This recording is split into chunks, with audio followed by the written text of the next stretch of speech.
വളരെ ചുരുങ്ങിയ കാലം മാത്രമാണ് സുജ നമുക്കൊപ്പം ഈ ബാങ്കിൽ പ്രവർത്തിച്ചിട്ടുള്ളത്. അതുകൊണ്ട് ഇതൊരു വിടവാങ്ങലുമല്ല. ഒരു ഭർത്താവിന്റെ തീരുമാനം നടപ്പിലാക്കുക നല്ലൊരു ഭാര്യയുടെ കടമയാണ്.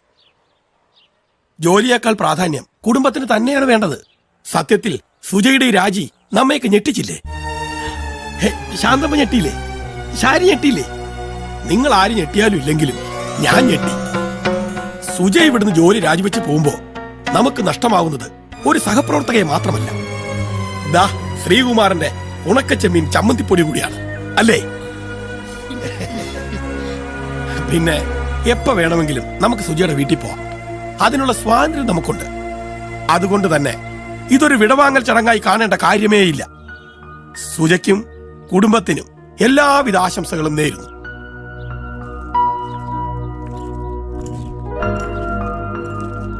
പകരം വീട്ടിലാണോ? എന്തിന്? ഒരു തിരിച്ചറിവ് വന്ന് കൂട്ടിയാ മതി. ഇതാ ശരി. ഒരുപാട് നന്ദിയുണ്ട്. വരട്ടെ. ഇന്നെന്തായാലും ബാങ്കിന് വണ്ടി പോയാൽ മതി. അതൊരു ചടങ്ങായിട്ടിരുന്നോട്ടെ. വേണ്ട വേണ്ട, ഞാൻ സൈക്കിളിലാ വന്നത്. അതെ, സൈക്കിളൊക്കെ ഞാൻ എത്തിച്ചു തന്നോളാം. നിങ്ങൾ ഇങ്ങോട്ട് വന്നേ. വാന്നേ, വാ.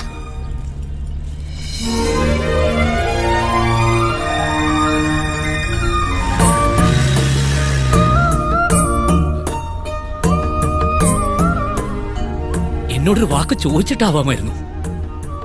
എന്തിന്? ശ്രീയേട്ടന്റെ മനസ്സമാധാനം പോണ്ട. വീട്ടിലുള്ളപ്പോ ആരും അന്വേഷിച്ചു വരില്ലല്ലോ.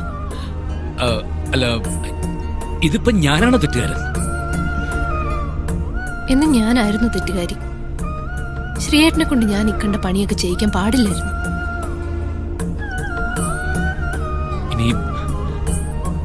ഇനി എന്ത് ചെയ്യും?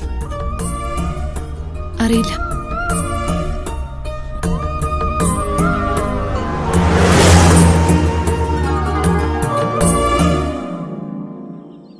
ശ്രീയേട്ടാ, ശ്രീയേട്ടാ, പാൽക്കാരൻ വന്നിട്ടുണ്ട്, പൈസ കൊടുക്കാൻ. അതിന് നീ എന്തിനാ എന്നോട് ചോദിക്കുന്നത്? അയാൾ എന്നോട് ചോദിച്ചോണ്ട്. ഓ, നീ എനിക്കിട്ട് പണി തരുകയല്ലേ? കാശിന് ഞാനെവിടെ പോനാ? എന്നാ പത്രം നിർത്തിയ പോലെ പാലും അങ്ങ് നിർത്തിയേക്കട്ടെ. ഓ, എന്തെങ്കിലും ചെയ്യേ.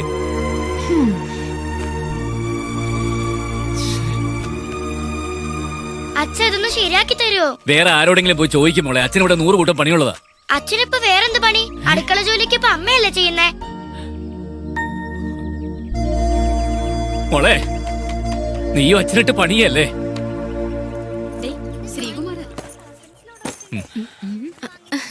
സുജി ഇപ്പൊ ജോലിക്ക് പോകുന്നില്ലേ? ഇല്ല. വിശേഷം വല്ലതും ഉണ്ടോ? ആ, നന്നായി.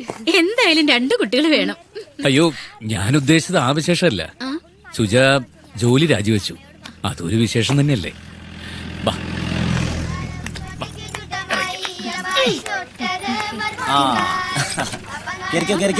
സൂക്ഷിച്ച്. ആ, മോളിക്ക് വന്നേ. ചേട്ടാ, വണ്ടിക്കാശ് തരാതെ മോളെ വണ്ടി കയറ്റണമെന്ന് മുതലാളി പറഞ്ഞിട്ടുണ്ട്. ഓ, ആയിക്കോട്ടെ, നീ പോയിക്കോ. ആ, പോവാം.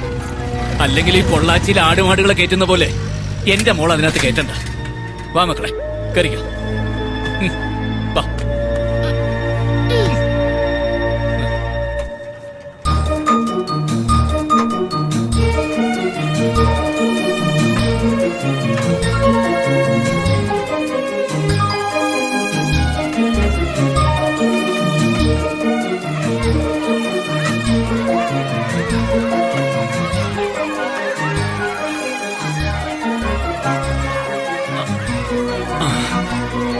ഇറങ്ങിക്കാം.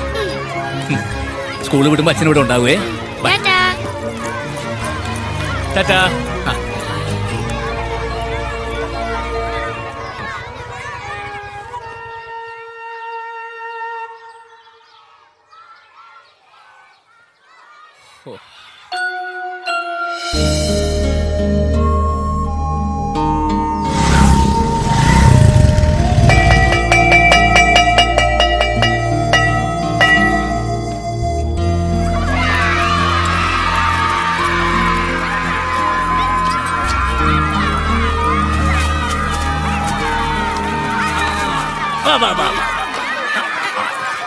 ശ്രീകുട്ടി ടാറ്റാ. അത് മോളുടെ ഫ്രണ്ടാ?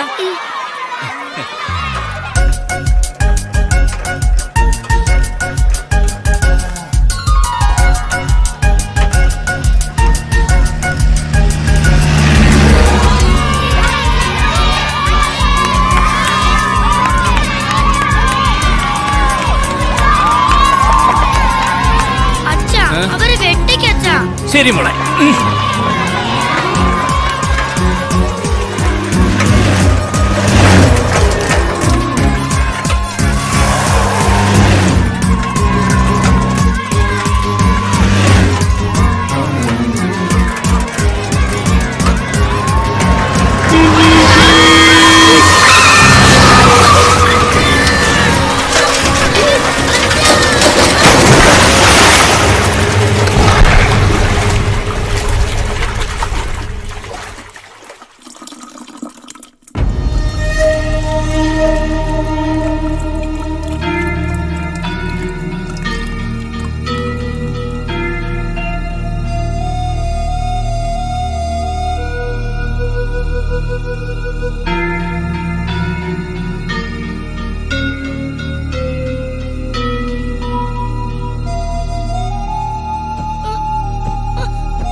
ഡോക്ടർ, എന്റെ മോൾക്ക് ലങ്സിൽ കുറച്ച് വെള്ളം ഉണ്ടായിരുന്നു, അത് സക്ക് ചെയ്ത് കളഞ്ഞു.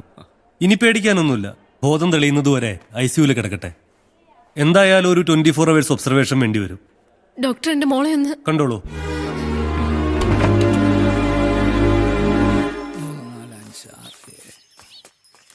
ഇതാ 7000 ഉണ്ട്. ഇതുവരെ പണം കടം തരാൻ ഒരു ധൈര്യം ഉണ്ടായിരുന്നു. സുജയ്ക്കൊരു ജോലി ഉണ്ടായിരുന്നല്ലോ. ഇതിപ്പോ സാരമില്ല, കാര്യം നടക്കട്ടെ.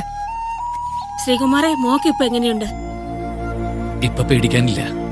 പേവാർഡിലേക്ക് മാറ്റി.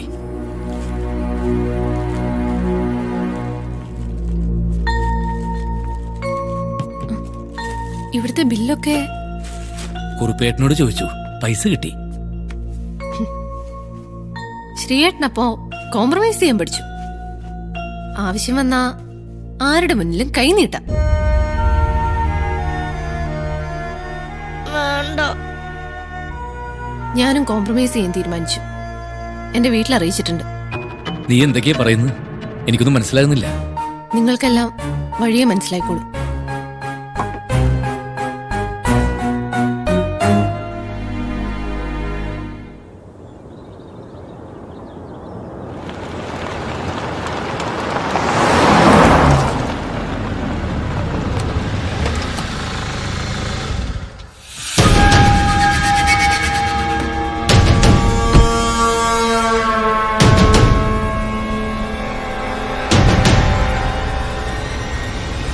ഞാൻ വന്നത് എന്റെ മകളെ കൂട്ടിക്കൊണ്ടു പോകാനാ. എന്നെ ധിക്കരിച്ച് നിന്റെ കൂടെ ഇറങ്ങി പുറപ്പെട്ടപ്പോ ഞാൻ തീരുമാനിച്ചതാ ഇനി അവളെ എന്റെ വീടിന്റെ പടിക്കകത്ത് കയറ്റില്ലാന്ന്. പക്ഷേ ഇപ്പൊ ടോമിയാ നിർബന്ധിച്ചത് തിരിച്ചു വിളിച്ചോണ്ട് വരാൻ. പിന്നെ ഞാനും ആലോചിച്ചു, എന്റെ മോക്കിങ്ങനെ ഒരു നട്ടലില്ലാത്ത കുശിനിക്കാരൻ ഭർത്താവ് വേണ്ടെന്ന്. ഡാ, നിന്റെ ഈ കുശിനിപ്പണി ചെയ്യുന്നവർ എന്റെ വീട്ടിൽ 4. അവർക്ക് പോലും അന്തസ്സായിട്ട് ജീവിക്കാൻ നല്ലൊരു വരുമാനമുണ്ട്. എന്റെ മോടൊരു തലയിലെടുത്ത് അന്നാ ടോമിയും കൂടെ കൂട്ടുന്നു. ടോമി ടോമി ടോമി അവൻ ഒറ്റൊരുത്തിനെതിരൊക്കെ കാരണം. എന്റെ കുടുംബത്തിന്റെ മനസ്സമാധാനം കളഞ്ഞ അവനാ. സുജ ജോലി രാജിവെക്കാൻ പോലും കാരണം അവനാ. എന്ത് പറഞ്ഞാലൊരു ടോമി. നാണയില്ല നിനക്കത് പറയാൻ? ജോലി രാജിവെച്ചു. നിനക്കെന്തായിരുന്നു ജോലി? അടുക്കള പണി. നിന്റെ ഭാര്യയും കുഞ്ഞിനെ നോക്കാൻ പ്രാപ്തിയായിട്ട് ആണുങ്ങളെ പോലെ വാ. അന്ന് അവള് വരുമെങ്കിൽ വിളിച്ചോണ്ട് പോ. നിങ്ങൾ വിളിച്ചു നോക്ക്. അവള് വരുന്നുണ്ടെങ്കിൽ കൊണ്ടുപോയിക്കോ. അവള് വരും. അവള് ഹോസ്പിറ്റലിൽ നിന്ന് ഫോൺ ചെയ്തിരുന്നു. വൈകിയാണെങ്കിലും അവൾക്ക് ബുദ്ധി ഒന്നും.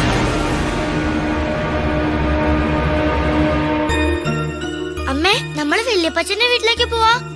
അപ്പൊ അച്ഛൻ വന്നില്ലേ? അച്ഛൻ കുറച്ചു ദിവസം കഴിഞ്ഞു വന്നോളൂ. സുജ നീ? ഞാനും മോളും പോവാ ശ്രീയേട്ടാ.